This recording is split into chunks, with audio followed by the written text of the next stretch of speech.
In the coming year of our Lord, the 1852 Farmer's Almanac predicted 4 eclipses, 3 of the moon, 1 of the sun.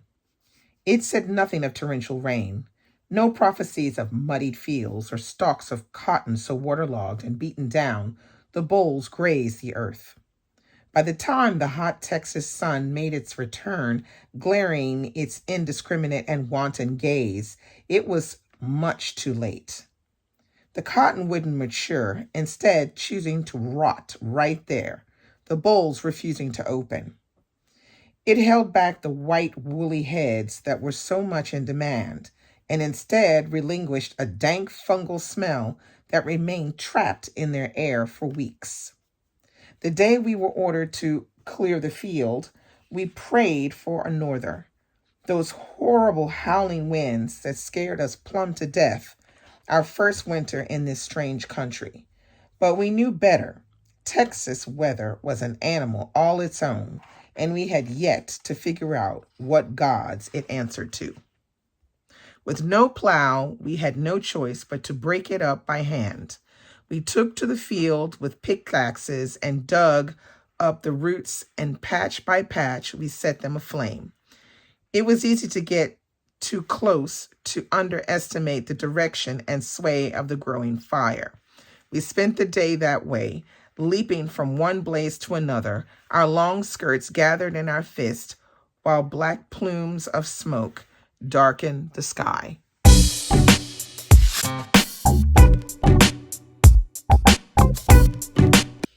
Hey guys, I am back today and I am here to do a review of this book right here, Night Wherever We Go by Tracy Rose Payton. Okay, so this is Tracy Rose Payton right here.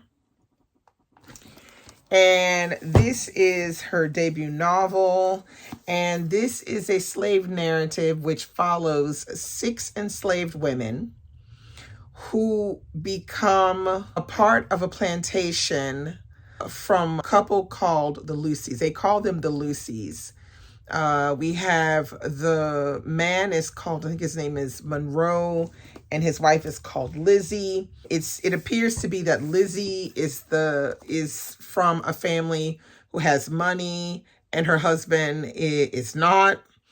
And they have a plantation, I think it's in Louisiana, but they literally take up root and run to Texas because of debts. So they really don't really know how to run a plantation that well. And in the end, what they do is they decide that they are only going to purchase women, which they are going to so-called breed these women. Okay, it's pretty awful. So what they do is they eventually purchase a slave man who comes onto the property, and his job would be to impregnate the slave women that they have. Now, keep in mind, the slave women that they have are doing all of the work on the plantation. So they're doing all of the hard labor work that normally male slaves would do in the fields and stuff. And it's these women that are doing all of the work. Now, what I love about this book is the way Payton goes about telling the story of these 6 enslaved women. So yes, it kind of focalizes on the fact that these women are expected to have children so that they can then grow, the amount of people on the plantation. But there are more storylines that are going on alongside this main one. And what I like is her writing style and the way that she goes about telling this story, because she tells it in very few pages, but while giving us all of the little details around what is really going on and what's really happening to these different women. So she also brings about this part about the slaves being from different parts of Africa. So that is communicating in different ways. And in a lot of slave narratives, we don't actually hear so much about there being a miscommunication between the slaves, like not understanding each other, whereas that was a common thing. And she does a great job of putting it into the storyline. And then also the fact that they come from different circumstances. They don't arrive onto the plantation at the same time. And she does a wonderful job of giving the backstory of each enslaved woman that is important to the story. So we have a scenario of, I said the main scenario, which is the women being forced to have sex with these men to eventually bear children to grow the slaves that are on the plantation.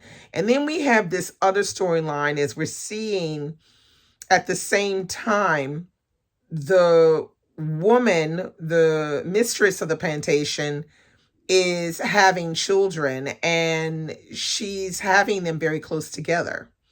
And so we have this parallel between this mistress having children and the slave women absolutely not having children.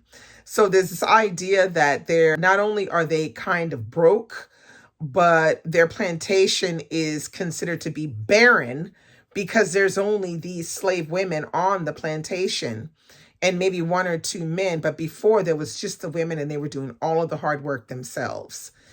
So this idea of controlling your capability of having children becomes a very important part of the story. Of course, as an enslaved woman, the difficulty would be, am I going to be allowed to keep my child? But not only that, are they just going to keep impregnating me to have more and more children that they will then either take away from me, one, and sell that child away, or what is really going to happen? So we can actually sympathize with these 6 enslaved women fairly quickly on, because she paints the story of the cruelty of this couple that they call the Lucys. They're cruel, they're inhumane, they're stupid, like typical slave owners.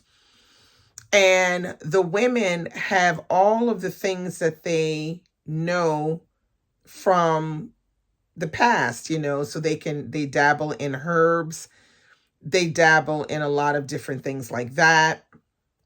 And we see how this is something that helps them survive this difficult environment that they're living in. The story goes on, and there are also a lot of things where you hear about some of the horrible things they do to the slaves. And there's a couple of times when they use a particular instrument in order to punish a slave, and it's just horrific. I mean, horrible. And then not to mention, they are constantly surveyed, these enslaved women, to make sure that they are healthy and that everything is okay, and to, keep tabs on whether they are pregnant or not. Now, there's only one woman in the group who is not subjected to this because she's older, and that's Nan. And she's the character that's really important because she's the one that knows the most about herbs and stuff like that. Well, she is not subjected to it because she's past childbearing age. But here again, she's the one that gives them a solution for the problem. I'm not going to say anything more than that. I highly recommend you read this. The writing is extraordinary. This is like literary fiction, but written in a way that is extremely engrossing. And you have to look for the clues. Like, she doesn't tell you everything straight out like that, but she gives hints to things as you're reading along. So the story is not, I wouldn't say it's full on traumatic where you're getting all of the gritty details all the time, but you get enough to know what's going on. So she doesn't try to linger too much and try to make you feel, traumatized the whole time you're reading it.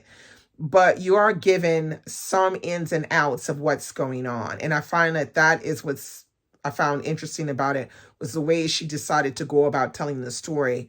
without just harping on all the trauma and not really getting into a storyline. So you have a bit of character breakdown, and then you have this main plot, and then you have all of these subplots. Very complex way she decides to tell the story. She got a lot of balls. She juggling a lot of balls in the air on this one, from the different characters to the different subplots and the main plot.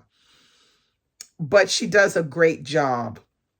I think most people will enjoy this book, particularly those who like literary fiction, because it is written in that fashion. It's not written like a straight up plot driven novel, which is very refreshing.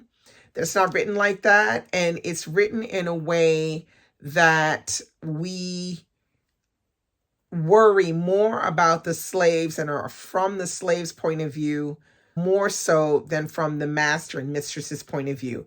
The master and the mistress come into the story almost as they're like secondary characters. And I like that. The story is mostly focused around the feelings of the enslaved women. Although, like I said, the author does do a little part, like I would say 3/4 of the way in the novel, when she talks about childbearing, and we see it from the mistress's point of view, and how the mistress is self-absorbed about childbearing and not having to just keep having children, whereas she wants her slaves to do the same thing. And brilliantly done. Just, I don't know, I just love this novel. I'm glad I went on a limb and picked it up. I highly recommend you read this one. I gave this one, I was hesitating between giving it a 4 or 5, but I feel like I'm going to give it like a 4.5. This is a really, really good novel. Now, there's some things that I wish could have been expounded on a bit more, but I see that if she kept expounding on a lot of different parts of the subplots, it might not be as tight of a novel as it is. So I'm not mad at it. Like I said, 4.5. I highly recommend it. Night, Wherever We Go, well worth the read.